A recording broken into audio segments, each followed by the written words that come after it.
500 disasar sertai program Sabah Malaysia My Second Home. Perinciannya bersama Jovinia Jimlajim. Jovinia, teruskan. Ya, permohonan bagi 500 peserta program Sabah Malaysia My Second Home Sabah MM2H itu disasarkan tahun ini. Menteri Pelancongan Kebudayaan dan Alam Sekitar Datuk Seri Panglima Christina Liew berkata, bagi meningkatkan lagi keberkesanan Sabah MM2H, kementeriannya bersedia untuk menyemak semula kriteria program berkenaan pada pertengahan tahun ini. Sabah MM2H yang dilancarkan 12 Disember 2024 direka bagi menarik warga asing dan ekspatriat yang layak untuk menetap di Sabah dalam jangka masa panjang. So we're expecting it, and get ourselves ready. The best thing is with this program, it is under one committee, MM2H Sabah Committee, and the committee will receive all these issues that we receive, and then we will meet and decide on it as a team, as a committee. Beliau berkata demikian kepada pemberita selepas merasmikan Hari Terbuka dan sesi dialog bersama agensi Sabah MM2H di Kota Kinabalu. Datuk Christina yakin program berkenaan akan memberi sumbangan kepada pertumbuhan ekonomi negeri dalam jangka masa panjang. Sabah tuan rumah sambutan Hari Peladang, Penternak dan Nelayan Kebangsaan HPPNK 2025 yang akan berlangsung Ogos depan.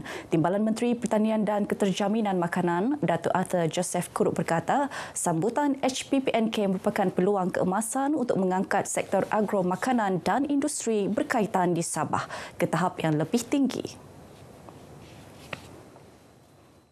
HPPNK 2025 dijangka menarik kehadiran ramai pengunjung dari seluruh negara sekaligus mampu merancakkan ekonomi setempat serta mempromosi Sabah sebagai hub agro pelancongan. Last kita menjadi tuan rumah adalah pada tahun 1995. Maka ini menjadi satu sejarah dan sangat penting dan saya harap dan akan memberi sasaran kepada KPKM di Sabah untuk buat yang terbaik supaya segala warga peladang, penternak dan juga nelayan di negeri Sabah dapat manfaat, industri sektor pertanian kita dapat manfaat untuk meningkatkan lagi industri makanan, perikanan dan agro makanan kita di Sabah. Beliau ditemui media selepas menyampaikan amanat Tahun Baharu 2025 bersama agensi di bawah Kementerian Pertanian dan Keterjaminan Makanan KPKM di Kota Kinabalu. Terdahulu dalam ucapannya, Datuk Arthur berkata pelbagai pencapaian telah diperoleh KPKM sepanjang tahun lalu. Antaranya naik taraf lebih 40 pasar tamu di Sabah, pembinaan 10 pusat pengumpulan hasil tani dan program Smart SBB ala Sekincan di Aida, Kota Blud.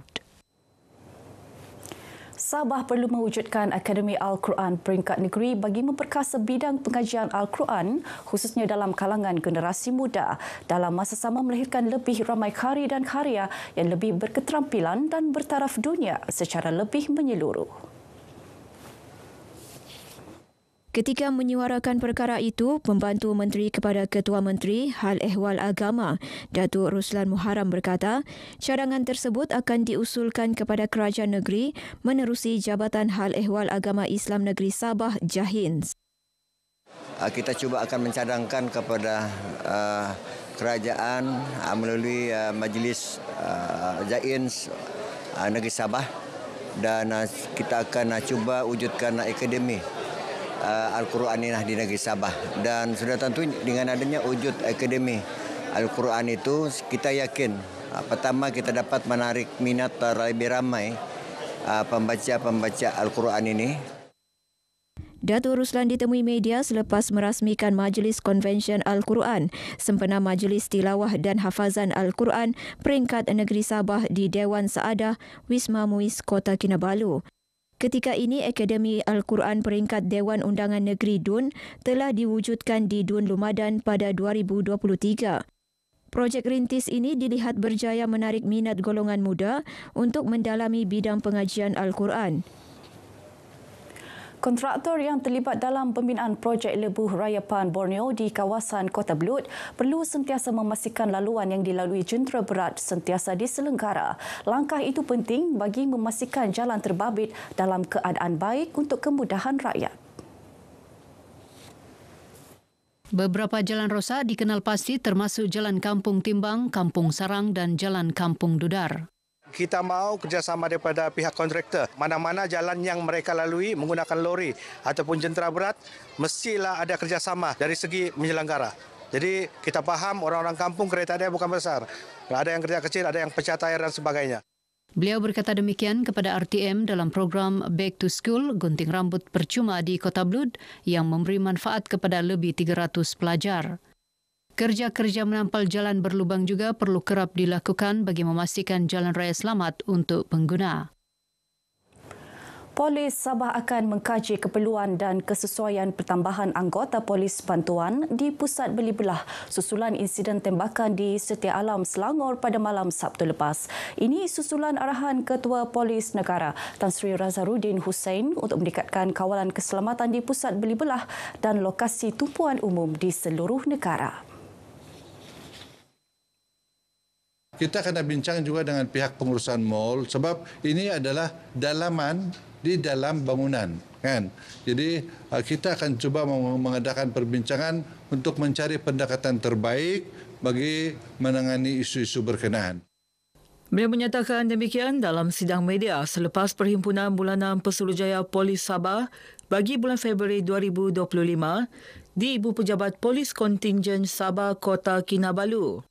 Dalam pada itu, Datuk Jauteng mengingatkan pengguna media sosial agar bertanggungjawab terhadap kandungan yang dimuat naik dalam media sosial. Kalau dia menyiarkan sesuatu dalam media tanpa mengambil kira risiko kepada ketenteraman awam, ini merupakan satu perbuatan tidak bertanggungjawab. Dan sekiranya siaran dia itu menyentuh isu-isu yang boleh disiasat di bawah kerana ada elemen jenayah. Polis juga bekerjasama dengan Suruhanjaya Komunikasi dan Multimedia Malaysia dalam memastikan keselamatan pengguna daripada ancaman cyber, terutama penipuan dalam talian. Yang di Pertuan Negeri Tun Musa Aman menunaikan solat Jumaat bersama lebih 500 jemaah di Masjid Akhbar Han Kampung Bingkul Beaufort. Solat Jumaat diimamkan Afikri Najmi Nasib. Tun Musa turut mengikuti khutbah bertajuk Al-Quran Pemacu Kejayaan yang disampaikan Timbalan Pengarah Hal Ehwal Islam Jabatan Hal Ehwal Agama Islam Negeri Sabah Awang Juri Awang Tahir. Solat Jumaat ini turut disertai Timbalan Mufti Negeri Sabah Datuk Abdul Manap Lakaribah, Pembantu Menteri kepada Ketua Menteri Datuk Ruslan Muharram dan Pembantu Menteri Kerajaan Tempatan dan Perumahan Datuk Isnin Aliasni. Pertubuhan Muafakat Titipan Amal Isteri Wakil Rakyat Gabungan Rakyat Sabah Mutiara GRS sambut baik platform yang mampu cungkil bakat anak muda. Yang di-Pertuannya Datin Sri Panglima Datuk Haja Julia Salat mengambil contoh pementasan teater musikal The Journey yang menyampaikan mesej perpaduan dan menyerlahkan kejayaan pasukan produksi terutama anak muda terlibat. Datin Julia menyatakan demikian kepada pemberita selepas menyaksikan pementasan teater berkenaan di Universiti Malaysia Sabah UMS Kota Kinabalu. Mudah-mudahan anak-anak muda kita sekarang ini dapat menghayatinya sebagai satu corak menyatu padukan anak-anak muda dengan idea baru. Bagi saya ini satu cara lagi untuk mencungkil bangkat anak-anak muda kita.